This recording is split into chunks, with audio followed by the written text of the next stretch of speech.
The House of Assembly unanimously approved the motion for the BVI Ports Authority to borrow an additional $15 million to complete the construction on the Cruise Pier project's landside development.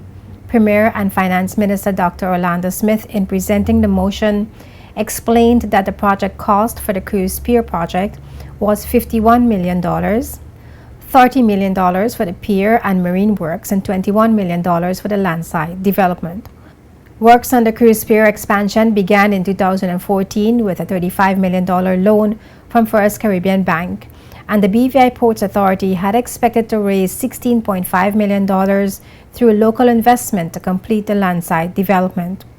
But Premier Smith told the House of Assembly that only $6.3 million was raised through local offering. The Premier said the actual completion cost of the pier and marine works is $36 million, and the Ports Authority is seeking an additional $15 million financing to cover the additional sums spent on the marine works and to complete the landside development. By the original contract, the construction of the pier marine works component of the project was agreed at $30.7 million.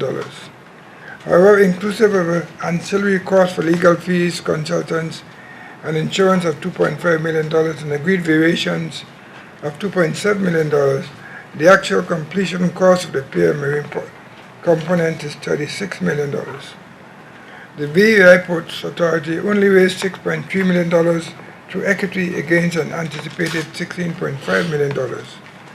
This left a shortfall of $10 million.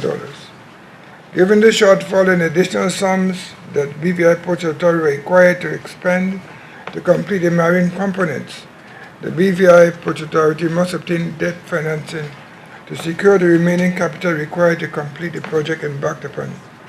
The BVI Ports Authority therefore seeking a further loan of $15 million, comprised of a $10 million shortfall and $5 million which were expended on the marine components through variations and soft costs in order to complete the Cruise Pier development project.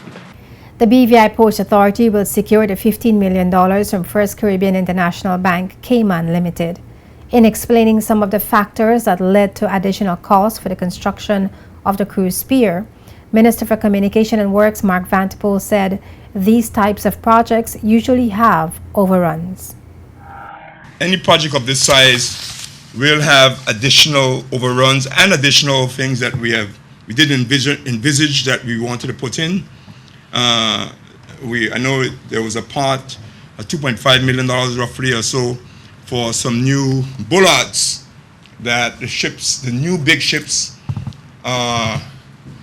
if we had left the bollards that were there as we had not envisioned before, the ropes of the ships would be interfering with the passengers' movement around the boardwalk and so on, and therefore we had to abandon the present bollards that are there where the ships tie up to on the land side and build some new ones in the water at the beginning of the dock, so that we had to import more piles and install them for the ships, which was a request we made of the Marine Group team, and they were able to install those. And then, Madam Speaker,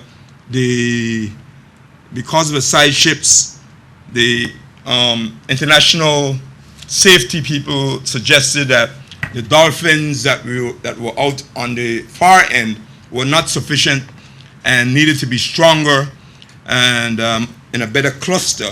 And therefore, we spent another few $1 million to try to upgrade those to ensure that, particularly when the weather is not so good and the ships are tied up, that we don't have any issues.